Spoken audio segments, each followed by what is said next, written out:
How's it going, everyone? Sorry I couldn't be there today for today's staff meeting, but put together this presentation just to talk about remote learning in the fall and what it might look like. And since I can't be here, I have my Bitmoji going on here. So fall plans. I wish I had a better explanation about what they might look like, but I don't think across the board anyone really knows exactly what plans are for the fall. After talking to a few different school districts, it sounds like the main thing is remote learning. So just learning online. They really don't have set times yet. Um, but I think they're thinking like an 8 to 2 schedule. And I know what city is it? I think it's Linfield. They're actually doing a hybrid model right now. But just talking to different schools, they said they're going to try out the remote learning for a few months just to see how that works. And then with COVID, to see if there's a vaccine or any updates with that, just to see in the winter or early spring if they're going to go back to school. So there's a whole bunch of different concerns with remote learning, as we all know. So I think one of the main ones is lack of support from parents who have to leave their children to go to work. So I have a picture here of a father leaving, and this happens so often where parents do have to go to work because they're still scheduled to go. And as more and more jobs open up, that's going to increase in the fall. And this leaves kids to kind of educate themselves at home without support from parents or guardians. This next thing is huge. So social anxiety around video calls, Zoom or Google Hangouts. Just to raise a hand, I know I can't see you guys, but how many of you feel uneasy about video calls? I know I sure do. I can only imagine for a kid how they might feel if they don't understand the information, or maybe there's some student who used to bully them who's on that video chat. And I think this year schools are going to try to include all of the kids in one group chat and have the teacher present. So maybe there's that kid who's getting bullied online, or they just don't feel comfortable showing their face, or maybe they're not dressed up, they don't have the best clothes, or the house is dirty, the parent told them not to turn on the camera, which might be an issue. There's just so many different factors relevant to this idea. This next thing is family arguments, family fights, chaos throughout the household, lack of resources too, like slow internet speeds. I know last year in Malden, a few different school districts were saying that there's only one Chromebook per family. So I'm not sure if that's different this year, but most likely it'll be the same thing. I know there's a shortage across the country for Chromebooks. This next thing is video games. Kids wanting just to play video games instead of doing the work, them being distracted and not wanting to get up to do schoolwork. As well as structure. Structure is huge, so really advocating to parents, to clients to create structure within the household. So that the room is clean, they're not up all night, they have a set routine to go into the fall so they can be successful. So going into solutions. So what can we do to support families, support youth, and going back to school and being productive? So definitely start the conversation about school if you haven't done so already with the whole team, everyone in the picture, and definitely identify fears and normalize them. Talk to your clients about what they're anxious about, what they're worried about, and talk to them about why so, and let them know that it's okay to be anxious, to be nervous, and just kind of normalize it and talk about your perspective going to school and how like things were hard for you and the outcome, how you made it. Definitely help students, clients set up a workspace where they're away from the technology, different things. I know we're not in the house right now, but see if we can find a way to work with them to set it up, just so they have that ownership, saying like, this is something I did myself, like this is my space. Because if they're the person setting it up, they're just gonna like it better because it's something they created, and they're gonna want to go to that. Next thing is work with the family. I don't know, maybe if there's in-home therapy, ICC outpatient, but work with people all across the board just to create that routine. I know for some clients, a routine chart works better. For other kids, it doesn't. But just try to figure out routine and maybe a bedtime schedule. I know schedules across the board for all kids are pretty messed up right now.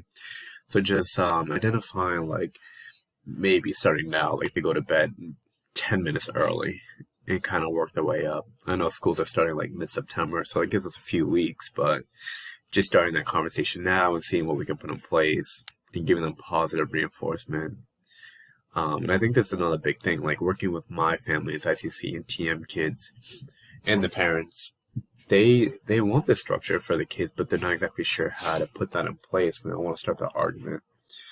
I think a lot of families use summer or view summer as a time where everything's just fine, all right, no issues, and they want to keep it that way. So they don't want to start arguments and have that conversation with their kids because they don't want to stir the pot. But we need to, because it's going to be a huge problem later down the road.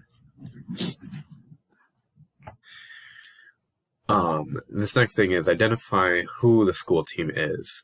So identifying like what school the kid's going to, reaching out to the principal or the school adjustment counselor you've worked with in the past, or just calling to see who that might be, and maybe creating a team meeting. I know that's kind of above the TM scope, but I feel like with COVID and everything happening, it's kind of necessary if other providers really aren't in the picture. So identifying who the supports are, maybe doing a little Q&A, a little introduction prior to school starting, just so kids are familiar with who the supports are and teachers are familiar with the ongoing needs that the students might have.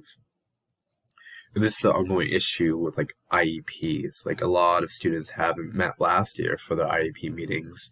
And this year, I heard they're not going to start for the first month. So it's really up in the air what exactly is going to happen. So I definitely recommend just getting to know other teachers so you can communicate, just in case the student's struggling, they can, exactly what's happening, because their parent might be working, might be busy, just being that bridge.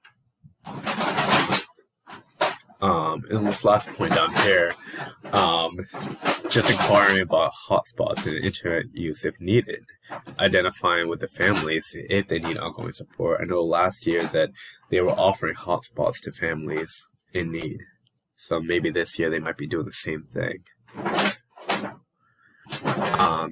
I know another big thing, I know these are all big things, but community connections, identifying tutors for students. A lot of students need tutors this year because they might not be able to retain information through telehealth or remote learning.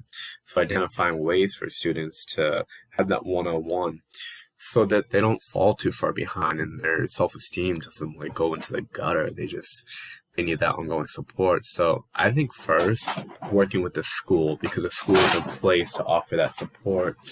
But with everything going on, it might be kind of hard because, hold on one second, my cat.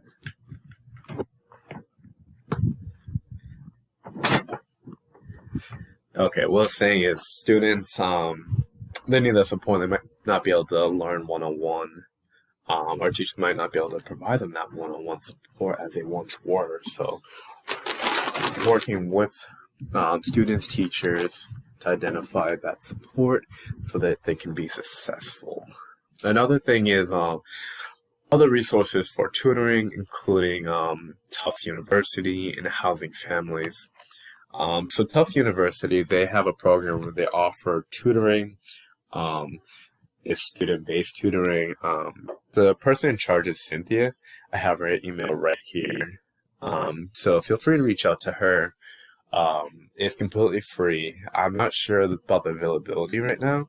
I think they fill up pretty fast, but that is something if you are interested. For families who are connected to Housing Families, I know it's probably a small amount, but they do offer tutoring.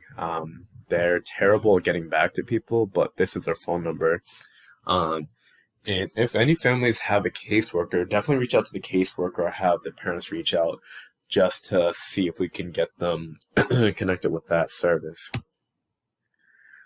These next two supports I just found, I thought they were really interesting. So one is called Learn to Be.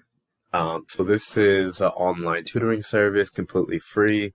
They match tutors with clients based on the need, and they meet like once a week or so often. So it might be a good support. And even like during your sessions, maybe like scheduling a time where you can meet the three of you.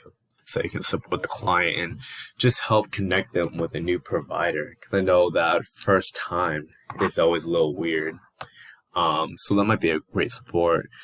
And Khan Academy. So this is a website that provides a whole bunch of different instructions on like how to do math, science. They have a whole bunch of guided videos. So that is another great support that can be used for clients.